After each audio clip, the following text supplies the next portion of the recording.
A paz do Senhor, meus queridos adolescentes em Cristo Jesus. Estamos aqui para mais uma pré-aula do sistema virtual aqui do setor do bairro Mapim. E nós temos aqui como responsável pelo setor, pastor Adão Celestino, juntamente com a sua digníssima esposa irmã Lenira. Temos aqui também a superintendência da Escola Bíblica Dominical, o evangelista Valmir, o evangelista Antônio Virgílio e o presbítero irmão Donizete. Temos aqui também a secretária adjunta, que é a irmã Fátima e a irmã Rosângela. Eu sou o professor Claudine Santos e hoje, durante essa semana, melhor dizendo, nós vamos discorrer aqui o assunto que é as epístolas e as igrejas. Então estarei aqui muito mesmo resumindo aqui este conteúdo nessa lição e dando ênfase sobre as epístolas e também sobre as epístolas gerais. E a leitura bíblica em classe está em Gálatas capítulo 1, do versículo 1 ao 9, como também em Efésios capítulo 6, do versículo 13 ao 19. Muito bem.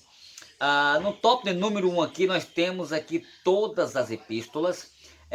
Nós vemos aqui também uma outra característica importante aqui. Vamos lá. Sobre o tópico número 2 aqui.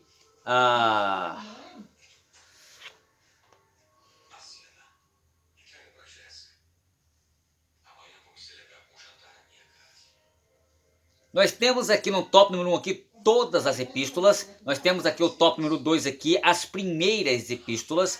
E nós vamos aqui caminhando aqui para o tópico número 3 aqui, as epístolas gerais. E o propósito e relevância, que é o tópico número 4. Então, mas na realidade, eu vou fazer aqui um resumo dessa lição aqui muito grande, para não ficar muito extensa, mas com certeza vai ajudar você e vai ser de muita importância. A pergunta que eu faço para vocês é o seguinte: quais são as epístolas gerais? Tá certo? Essa é a primeira pergunta. E olha, eu gostaria que vocês me acompanhassem aqui.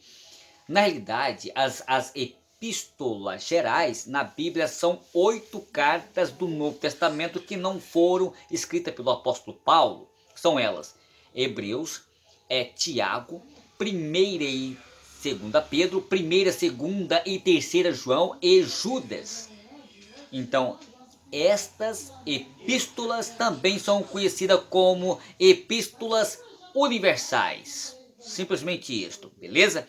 Então, inicialmente as epístolas aos Hebreus ela não foi contada entre as epístolas gerais.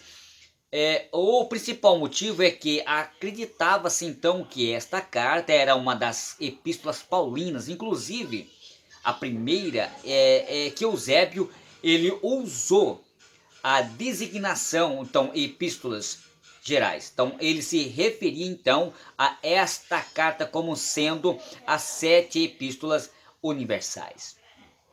Então, com o tempo, a maioria dos estudiosos começou então a considerar que a autoria da carta aos Hebreus não deveria ser então atribuída a Paulo. E desta forma, então, a carta passou a ser contada por muitos como uma das epístolas gerais ou universais. Muito bem.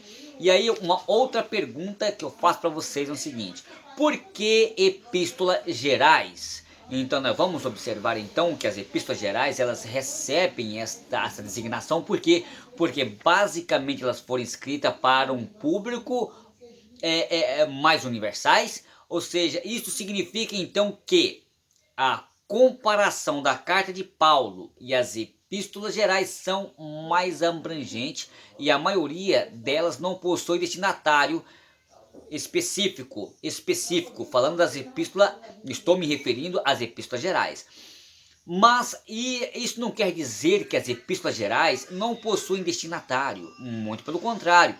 A primeira epístola de Pedro ela foi escrita pelo apóstolo aos cristãos que moravam em Ponto da Galácia, Capadócia, Ásia e também Betínia.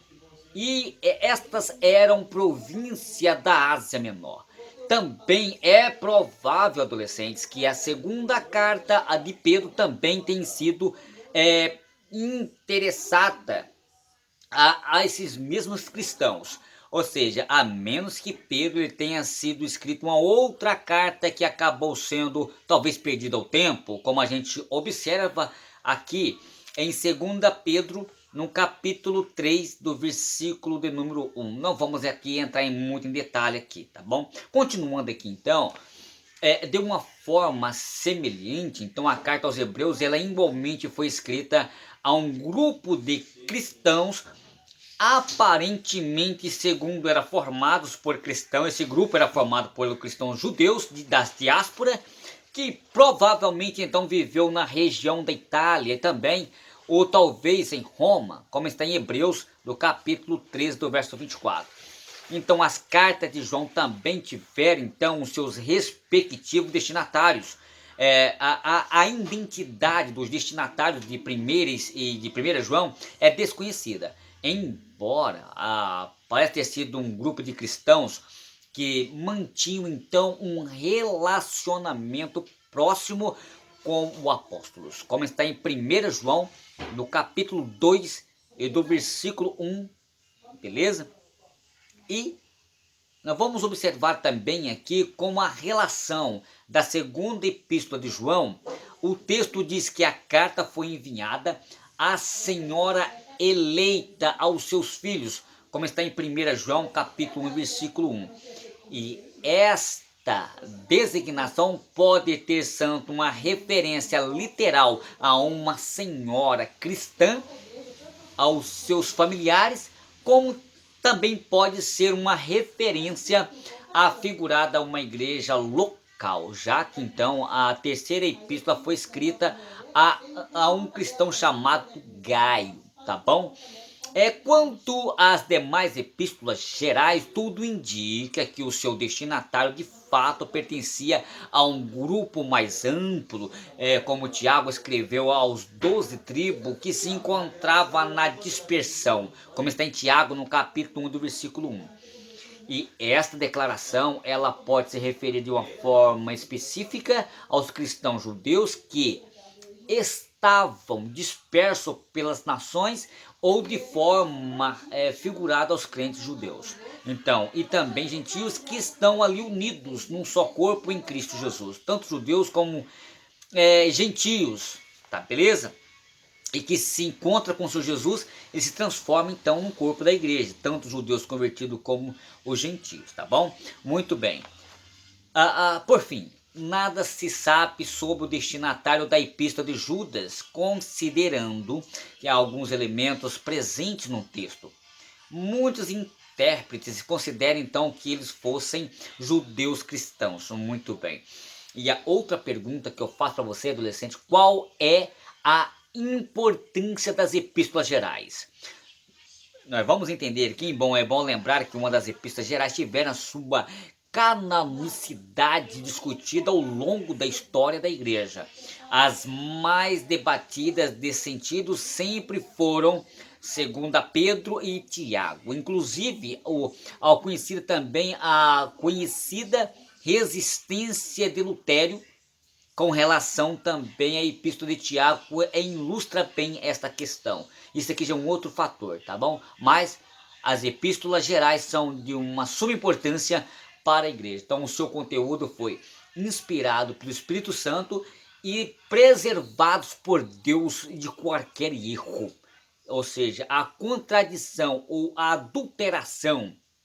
Ou seja, volto aqui a dizer para vocês que se o conteúdo foi inspirado pelo Espírito Santo e preservado por Deus de qualquer erro, como contradições ou adulteração, então elas trazem instruções que jamais devem ser desprezadas pelos cristãos. As epístolas gerais também tratam das questões que são comuns aos cristãos de todas as épocas. Elas exortam os cristãos acerca dos problemas, dos sofrimentos, encorajam então a viver em obediência ao Senhor e ensinam os crentes sobre como eles devem perseverar na fé e ser zeloso com a pureza do Evangelho, tá bom? Ou seja, se opondo também aos falsos ensinos e os falsos mestres e as suas filosofias errôneas. Combinando então com as epístolas paulinas e gerais, formam um conjunto teológico, doutrinário, que fornece então uma perspectiva completa acerca do fundamento da fé cristã, adolescentes, tá bom? Então, vamos vir para a escola dominical e vamos questionar o nosso professor na sala de aula. Como falei para vocês, essa aula é bastante resumida, mas vai um abraço do seu amigo hoje e sempre, Claudine Santos.